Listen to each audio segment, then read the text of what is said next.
بسم اللہ الرحمن الرحیم۔ السلام علیکم ناظرین۔ عشق و محبت کی داستانوں میں شیریں فرہاد کا قصہ سب سے زیادہ مشہور ہوا۔ یہ ایک سے زیادہ جگہوں پہ سنائی جانے والی کہانی ہے، خاص طور پہ ایران اور بلوچستان میں۔ لیکن جو قصہ سب سے زیادہ مشہور اور مستند سمجھا جاتا ہے وہ ایرانی قصہ شیریں فرہاد ہے، جسے نظام گنجوی نے تحریر کیا۔ اس قصے کو شیریں خسرو اور فرہاد کا قصہ کہا جا سکتا ہے، اور یہ کہانی دریائے دجلہ کے کنارے ایران اور عراق کی سرحدی علاقے میں رقم کی گئی۔ یہ وہ جگہ ہے جہاں ساسانی بادشاہوں کی حکومت تھی اور جہاں یہ محبت کی کہانی شروع ہوئی۔ دوسری کہانی جو بلوچستان کے پہاڑوں اور وادیوں سے جڑی ہوئی ہے وہ وہاں کے مقامی لوگوں میں مشہور ہے۔ ایک قصہ چکوال کے علاقے میں بھی شیریں فرہاد کا سنایا جاتا ہے۔ آج میں آپ کو ایرانی ادب کا وہ مشہور قصہ سنانے جا رہا ہوں جسے فارسی کے بڑے شاعر نظامی گنجوی نے لکھا۔ یہ کہانی صرف محبت کی نہیں بلکہ اس میں طاقت، قربانی، حسد اور وفاداری سب کچھ شامل ہے۔ یہ ایک ایسی داستان ہے جو صدیوں سے لوگوں کے دلوں کو اپنی طرف کھینچتی چلی آ رہی ہے۔ ناظرین، ساسانی سلطنت کا عظیم بادشاہ خسرو پرویز نہ صرف ایران کا حکمران تھا بلکہ بےحد دولت اور شان و شوکت کا مالک بھی تھا۔ وہ عیش و عشرت اور حسن کا دل دادا تھا۔ کہا جاتا ہے کہ اس کے حرم میں مختلف ملکوں کی 3000 سے زیادہ حسین عورتیں موجود تھیں۔ اس کی عظمت کا اندازہ اس بات سے لگایا جا سکتا ہے کہ عظیم بازنطینی شہنشاہ مارس کی اکلوتی بیٹی ماریا بھی اس کی بیویوں میں شامل اور حرم کی زینت تھی۔ خسرو دن رات شراب، موسیقی اور رقص کی محفلوں میں مصروف رہتا۔ شاعر اس کے لیے خاص اشعار لکھتے، موسیقار دھنیں بناتے اور حسین گانے والیاں اپنی مترنم آواز میں یہ اشعار گاتی تاکہ بادشاہ کا دل بہلتا رہے۔ اس کے دربار میں کئی قصہ گو بھی موجود رہتے تھے جو دنیا کے مختلف خطوں کی کہانیاں سناتے۔ ایک دن ایک روسی قصہ گو نے آرمینیا کی عیسائی شہزادی شیریں کے حسن کا ایسا ذکر کیا کہ خسرو پرویز کا دل مچل اٹھا۔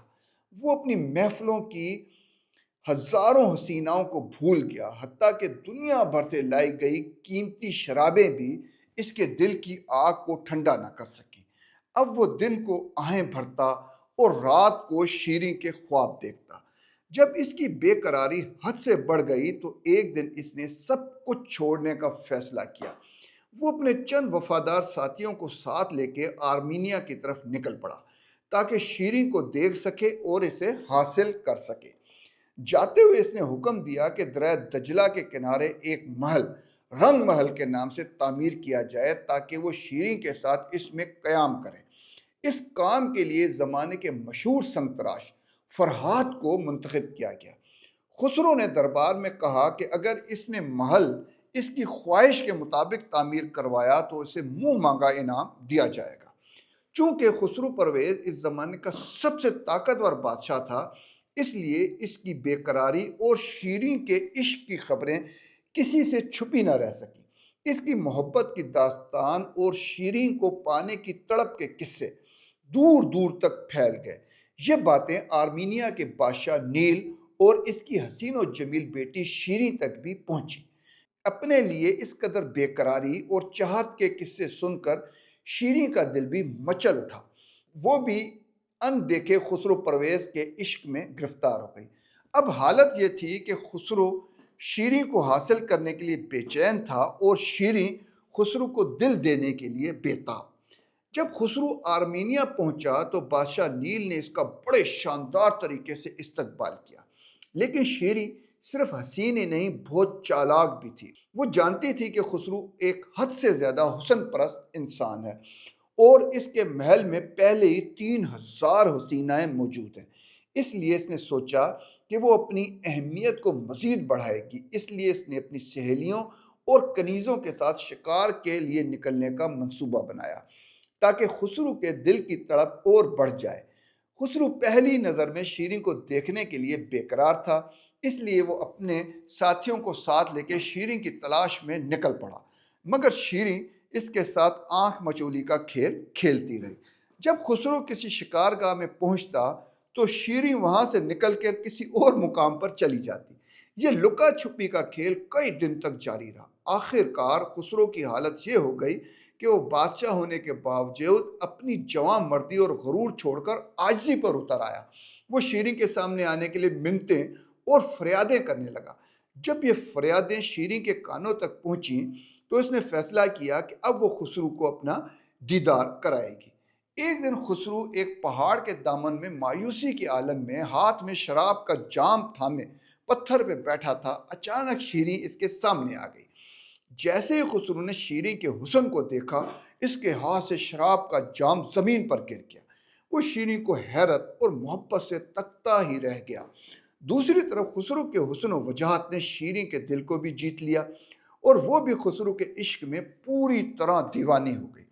دونوں اکٹھے بادشاہ آرمینیا نیل کے محل میں پہنچے تو بادشاہ کو خسرو پرویز جیسے عظیم فرما روا کو داماد بنانے پر کوئی بھی اعتراض نہ تھا۔ اس نے شیریں کو خسرو پرویز کے حوالے کر دیا اور ان کی شادی ایران واپس پہنچنے کے بعد طے پائی۔ لیکن کہتے ہیں کہ یہ عشق نہیں آساں، بس اتنا سمجھ لیجئے ایک آگ کا دریا ہے اور ڈوب کے جانا ہے۔ اس دوران دو عجیب واقعات ہوئے۔ واپسی پر خسرو پرویز کے ایک دشمن بہرام جوبین نے اپنے ساتھیوں سمیت خسرو پر حملہ کر دیا۔ بہرام کی بہن گزدیک بھی مردانہ لباس میں ساتھ تھی۔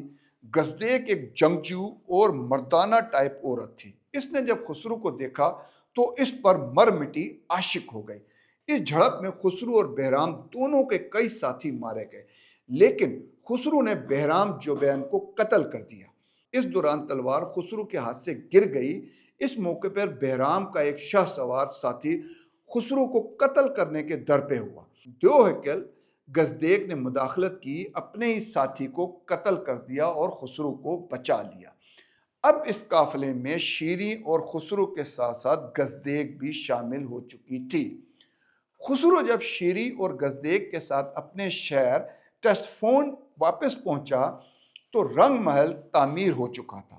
خسرو پرویز محل کی خوبصورتی، مجسموں اور کاریگری کو دیکھ کر دنگ رہ گیا۔ دراصل فرہاد بھی شیریں کا اندیکھا عاشق تھا۔ اس نے شیریں کے حسن و جمال کے قصے سن رکھے تھے۔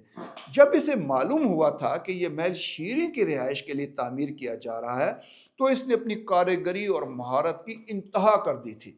خسرو نے وعدے کے مطابق فرہاد کو طلب کیا۔ اس وقت دربار میں حسین و جمیل شیریں اور دیوہکل گزدیک دونوں موجود تھیں۔ خسرو نے فرہاد سے کہا کہ وہ اس کی مہارت اور کاریگری سے خوش ہوا ہے اور اسے جو مانگے گا وہ دیا جائے گا۔ فرہاد نے 2 مرتبہ انکار کیا اور کہا کہ اسے شاہ فارس کی خوشنودی کے سوائے کچھ نہیں چاہیے۔ لیکن جب خسرو نے تیسری مرتبہ اصرار کیا تو فرہاد نے کہا کہ کیا وہ جو بھی مانگے گا اسے ملے گا؟ خسرو نے خوشی اور دریا دلی سے وعدہ کر لیا۔ جواب میں فرہاد نے اس سے شیریں کو طلب کر لیا۔ خسرو اور شیریں دونوں حیران رہ گئے، مگر خسرو حیران سے زیادہ پریشان اور حسد میں مبتلا ہو گیا۔ وہ محنت چاہت و عشق سے حاصل کی ہوئی شیریں کو کھونا نہیں چاہتا تھا۔ دوسری جانب خسرو بہت ذہین بھی تھا۔ اس نے فرہاد کو ٹالنے کے لیے اور موقع دینے کے لیے فرہاد سے کہا کہ اگر وہ بیستون پہاڑ سے شیریں کے گھوڑے کے لیے دودھ کی نہر نکال دے تو وہ شیریں کو اسے دے دے گا۔ یہ ایک ناممکن شرط تھی۔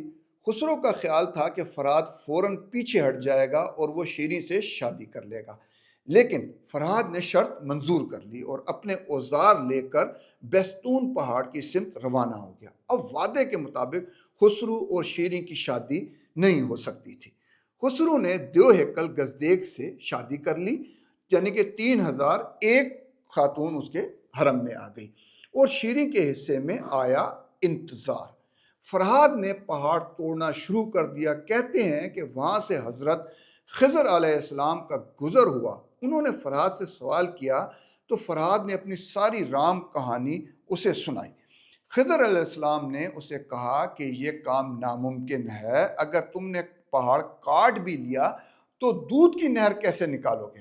فرات نے کہا کہ وہ عشق کی طاقت سے ناممکن کو ممکن بنا دے گا۔ پہلی مرتبہ تو حضرت خضر علیہ السلام نے فرات کی کوئی مدد نہ کی۔ دوسری مرتبہ جب ان کا گزر وہاں سے ہوا تو فرات پہاڑ کے بڑے بڑے ٹکڑے کاٹ رہا تھا کہ سو مزدور انہیں نیچے لاتے تھے۔ دوسری مرتبہ بھی خضر علیہ السلام نے اس کی کوئی مدد نہ کی، لیکن اس کی تعریف ضرور کی۔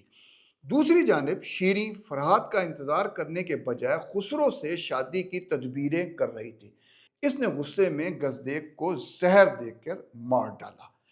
تیسری مرتبہ جب خضر علیہ السلام کا گزر ہوا تو انہوں نے فرات کے جذبہ عشق سے متاثر ہو کر اسے اس کے کام میں کامیابی کی دعا دی تھی، لیکن مشیت عزیزی اسے نہ بتائی۔ بس پھر کیا تھا؟ فرات کی جد و جہد اور حضرت خضر علیہ السلام کی دعا نے ناممکن کو ممکن بنا دیا۔ جاسوسوں نے اس کی اطلاع خسرو کو دی۔ اس نے شیریں کی کنیز خاص کو انعام کا لالچ دے کر بیستون پہاڑ پر بھیجا۔ فرات آخری تیسا مار کے نہر جاری کرنے ہی والا تھا کہ کنیز خاص وہاں پہنچ گئی۔ اس نے فرات کو جھوٹی اور الٹی کہانی سنائی کہ جس شیریں کے لیے وہ اتنی محنت و مشقت کر رہا ہے، اسے تو گزدیک نے زہر دے کر مار ڈالا۔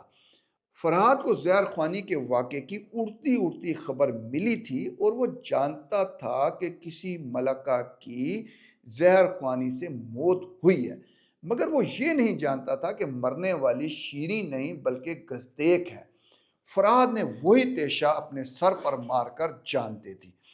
فرات کو وہیں دفن کروا دیا گیا تاکہ شیریں اس کی لاش دیکھ کر متاثر نہ ہو جائے۔ شیریں کو فرات کی موت کا صدمہ تو ضرور ہوا، لیکن یہ صدمہ جذبہ عشق سے زیادہ طاقتور نہ تھا۔ کئی دن خسرو اور شیریں کی شادی کی تقریبات منعقد ہوتی رہیں، پورے ملک میں چراغاں کیا گیا، جشن منائے گئے، مگر قدرت کو کچھ اور ہی منظور تھا۔ ان کی قسمت میں وصال یعنی کہ ملاپ نہ تھا۔ خسرو کے درباریوں کو ایک اور عیسائی عورت دربار میں قبول نہ تھی۔ وہ شیریں کو کمزاد، گھٹیا، چالاک عورت اور گزدیک کی قاتلہ سمجھتے تھے۔ عین شادی والے دن درباریوں کی مدد سے خسرو کا بیٹا شیرویہ اپنے باپ سے تخت چھیننے کے لیے اٹھ کھڑا ہوا۔ اس نے خسرو کو قتل کر دیا اور خود بادشاہ بن بیٹھا۔ خسرو کی موت کی خبر جب شیریں کو ملی تو اس کے دل میں غم کا ایک سمندر ٹھاٹھیں مارنے لگا۔ وہ سب سے زیادہ خسارے میں رہی۔ اس نے سوچا کہ جس محبت کے لیے اس نے اتنی قربانیاں دیں وہ سب رائے گاں چلی گئی۔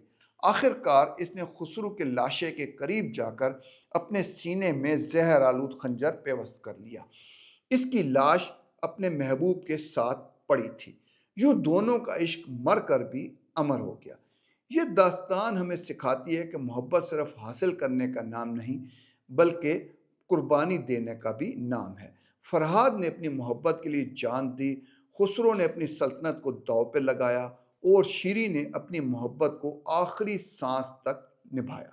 محبت کے راستے آسان نہیں ہوتے، کبھی کبھی پہاڑ توڑنے پڑتے ہیں اور کبھی دل ہی ٹوٹ جاتے ہیں۔ یہ کہانی آج بھی سنائی جاتی ہے کیونکہ یہ ہمیں یاد دلاتی ہے کہ سچے عشق کی گونج وقت کی دیواروں سے کبھی ختم نہیں ہوتی۔ ناظرین، اگر کہانی پسند آئی ہو تو دوستوں کے ساتھ شیئر کریں، چینل کو لائک کریں اور سبسکرائب کریں۔ بہت بہت شکریہ۔ ملتے ہیں اگلی کسی کہانی میں۔ اللہ حافظ۔